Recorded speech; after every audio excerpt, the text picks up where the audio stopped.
from the outhouse! Okay, let's be real. This outhouse doesn't have any walls or a roof, so it's technically more like an out seat.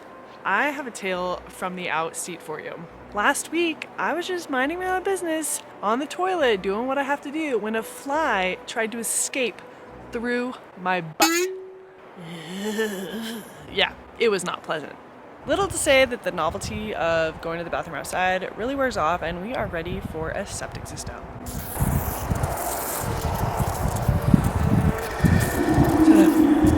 Is that a fly?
So there are two different tanks that we have. We have a septic tank where all of everything goes to, and then a dose tank. All of the effluent goes out of the septic tank and all of the solids settle into the septic tank. So then you send from the septic tank to the dose tank just the effluent, and then the dose tank pumps a certain amount of effluent into the drain field. So that's what those two tanks are. The small one is the dose tank, and the septic tank is the big tank. Dose tank, septic tank.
Today has been very stressful.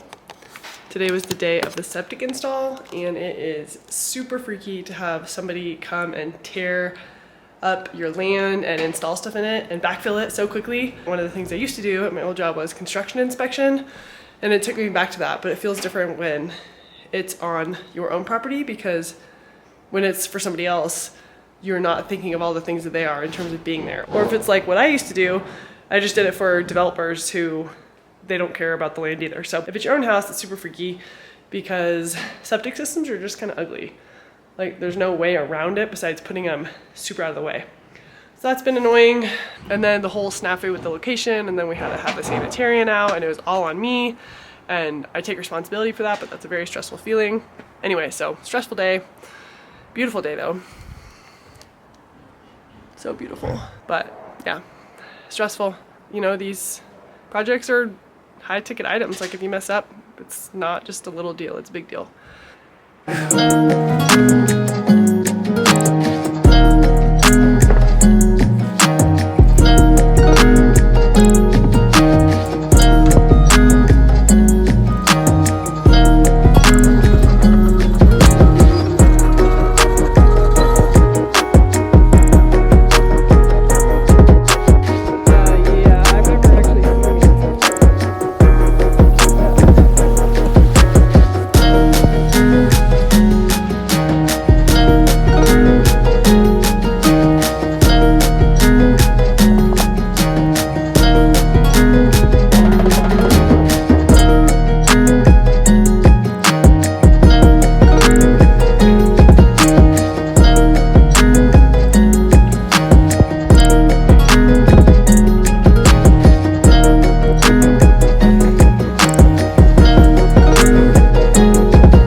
There.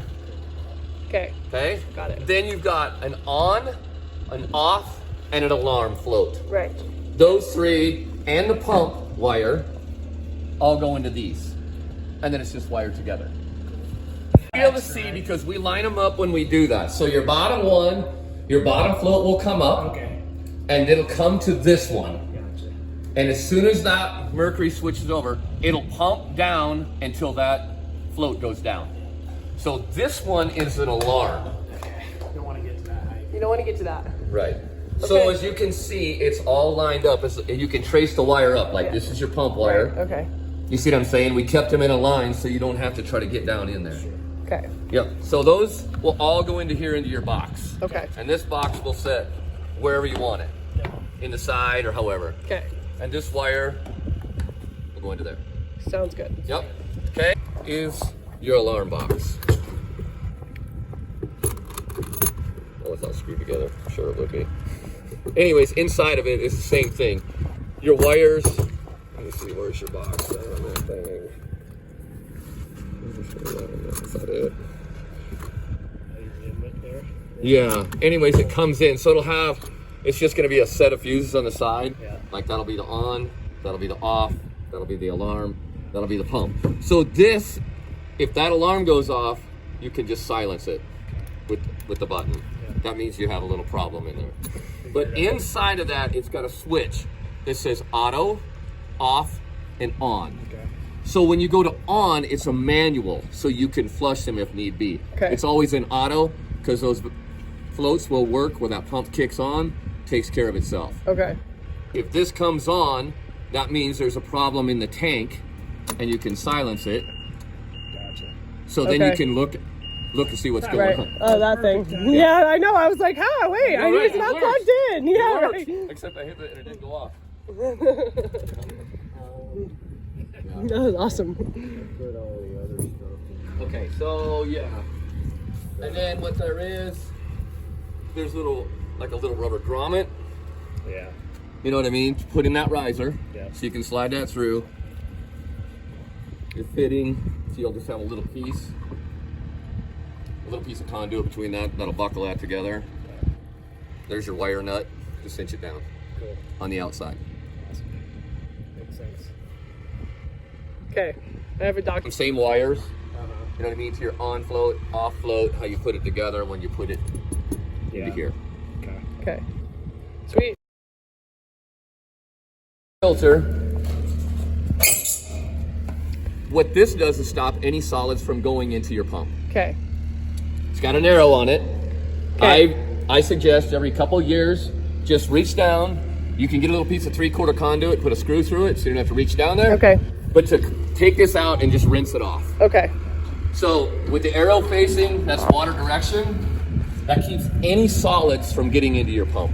So when they pump your tank, they'll pump the front. Right on. Okay. That'll be your solids. Yeah, sounds good. Okay. Yep. Sounds good. All right, so the last thing I really wanted to tell you guys, some of the behind the scenes of this video. I don't want you to believe that it's all hunky-dory and all easy, and I just want some transparency. So I designed the system and I got it permitted months and months and months ago. And after we got it permitted, we changed a whole bunch of things around. We changed the location of the house, we changed the driveway location, and all of these things. We have two 20-acre parcels here that are right next to each other. And originally, the drain field was going to be on the same parcel as the house is and as the septic tank and stuff. But then after we changed a whole bunch of things around, it was very apparent that the drain field was gonna have to go on the other property, which also belongs to us. And I knew that, but because we have an easement for the other property that says that we can pretty much do whatever we want on it, and because we were planning on installing it ourselves, I thought it was just gonna be fine. Like, it was gonna be no big deal that we just install it on the other side and we just update the as-builts and it'd be fine. Which I think maybe it might have been fine, but when the installer came out and he had the updated plans, he was like, hey, you guys know that the drain field isn't on the same property? And we're like, yeah, we know. And he's like, okay, I'm just letting you know because if you don't get this approved, it's not my fault. You know, I'm just doing it where you tell me to, but I'm just letting you know. It's not on the same property. That might be a problem. If it doesn't get permitted, it's not my fault. And he got me kind of nervous, which was fine. And luckily, thank God, thank universe for having my back, the sanitarian of our county actually picked up the phone and came to the site the very next morning before they installed it and approved the updated location. But it's possible that had he not approved it before we actually installed it, that they wouldn't have approved the system. So it was a really, really oh shit moment for me. Like, I really felt like I dropped the ball and really screwed up. Luckily, everything was okay, but I just want you to know that, because if you've ever had one of those oh shit moments where things got messed up and it's your fault and that weighs heavily on you, I just want to validate you and let you know it happens to all of us, happens to the best of us, and you just have to work through those problems and breathe and trust that everything will be okay. You have to do it all over here because that's what... Everything down and then have to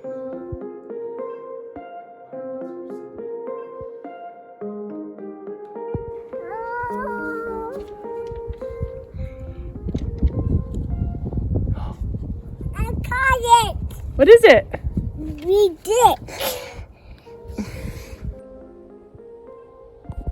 He's all bitter now.